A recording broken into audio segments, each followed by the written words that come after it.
Instagram സുഹൃത്തിൽ നിന്ന് ഗർഭിണിയായ 18കാരി മകളെ കുടുംബത്തിൻ്റെ മാനം രക്ഷിക്കാൻ വേണ്ടി അച്ഛനും ബന്ധുവും ചേർന്ന് നദിയിൽ മുക്കിക്കൊന്ന ഒരു വാർത്ത ഇന്ന് എല്ലാവരെയും ഞെട്ടിച്ചിരുന്നു. തെക്കൻ ഡൽഹിയിൽ തിഗ്രി ബസൗനി ഗ്രാമവാസിയായ ലോക്പാൽ സിംഗാണ് ഇയാളുടെ ബന്ധു എന്നിവരെ സംഭവവുമായി ബന്ധപ്പെട്ട് പോലീസ് ഇപ്പോൾ അറസ്റ്റ് ചെയ്തിരിക്കുന്നത്. ലോക്പാൽ സിംഗിന് 52 വയസ്സായിരുന്നു. ആഗ്രയിലെ ചമ്പൽ നദിയിൽ വെച്ച് ജൂലൈ 31-നായിരുന്നു മനസാക്ഷിയെ ഞെട്ടിച്ച ഈ അരുംകൊല നടന്നത്. 8-ാം വയസ്സിൽ അമ്മയെ നഷ്ടപ്പെട്ട കുഷിക്ക് സുഹൃത്തുക്കളായിരുന്നു പ്രധാന അഭയം. ഇൻസ്റ്റഗ്രാമിൽ പരിചയപ്പെട്ട കൗമാരക്കാരനുമായുള്ള 8 മാസത്തെ നീണ്ട സൗഹൃദം പ്രണയത്തിലാവുകയും തുടർന്ന് കുഷി ഗർഭിണിയാവുകയുമായിരുന്നു. 4 മാസമായപ്പോഴാണ് താൻ ഗർഭിണിയാണെന്ന വിവരം കുഷി തിരിച്ചറിയുന്നതും കാമുകനെ അറിയിക്കുന്നതും.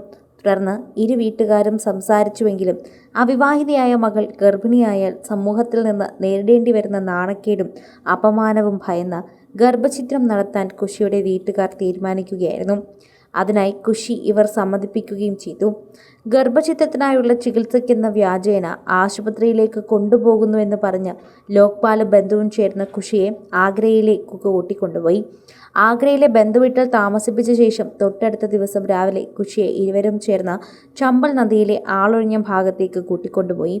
അവിടെ വെച്ച് നദിയിലേക്ക് ചാടി ജീവനൊടുക്കാൻ അച്ഛൻ മകളോട് ആവശ്യപ്പെട്ടു. എന്നാൽ എവിടെയെങ്കിലും പോയി ജീവിച്ചൊള്ളാമെന്നും കൊല്ലരുതെന്നും കുഷി കരഞ്ഞു കെഞ്ചിയെങ്കിലും ഇവർ വഴങ്ങിയില്ല.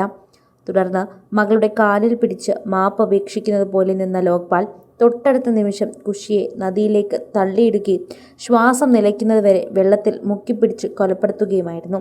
കൊലപാതകത്തിന് ശേഷം മകൾ വിഷാദം മൂലം ജീവനൊടുക്കിയതാണെന്ന് വരുത്തി തീർക്കാൻ പ്രതികൾ ശ്രമിച്ചു. ഇതിനായി വെള്ളത്തിൽ നിന്ന് മൃതദേഹം പുറത്തെടുക്കുന്ന ദൃശ്യങ്ങൾ മൊബൈലിൽ പകർത്തിവെക്കുകയും ചെയ്തു. മകൾ ആഗ്രയിൽ വെച്ച് മരണപ്പെട്ടെന്നും അവിടെ വെച്ച് തന്നെ സംസ്കാര ചടങ്ങുകൾ നടത്തിയെന്നും നാട്ടുകാരെ വിശ്വസിപ്പിക്കാൻ ശ്രമിക്കുകയും ചെയ്തു.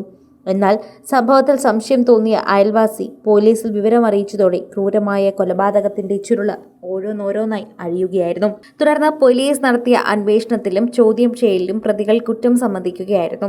മകളുടെ മൃതദേഹത്തിന്റെ കാലിൽ പിടിച്ച് മാപ്പപേക്ഷിക്കുന്ന പ്രതിയുടെ ദൃശ്യങ്ങൾ പോലീസ് ഫോണിൽ നിന്ന് കണ്ടെടുത്തിട്ടുണ്ട്. കുടുംബത്തിന്റെ മാനം സംരക്ഷിക്കാൻ ഈ കടുങ്കൈ ചെയ്തെന്ന് അച്ഛൻ പോലീസിനോട് സമ്മതിച്ചു. സംഭവത്തിൽ 2 പ്രതികളെയും അറസ്റ്റ് ചെയ്ത പോലീസ് പെൺകുട്ടിയുടെ മൃതദേഹത്തിനായുള്ള തിരച്ചിൽ ഇപ്പോഴും തുടർന്നുകൊണ്ടിരിക്കുകയാണ്. ഇവരെന്താണ് ചെയ്തതെന്ന് ഇതുവരെയും കൃത്യമായി അറിയാൻ സാധിച്ചിട്ടില്ല. അതാണ് ഏറ്റവും വലിയൊരു കാര്യം.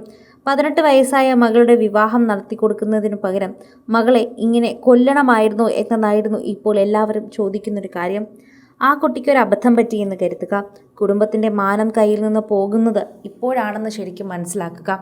അയാൾ കൊലപാതകയായി, അയാളുടെ മകളുടെ അപമാനവുമായി ഇപ്പോൾ എല്ലാവരും അറിഞ്ഞു. എന്നാൽ മുൻപ് ഇരു വീട്ടുകാരും മാത്രം അറിഞ്ഞ് ഇത് തീരേണ്ട ഒരു പ്രശ്നമായിരുന്നു. എന്നാൽ അതിനിടയിൽ തന്നെ ഏറ്റവും കൂടുതൽ ചിന്തിച്ചു കൂട്ടിയതും ക്രൂരമായ രീതിയിലും പോയത് തന്നെയാണ് കാരണമായി മാറിയത്.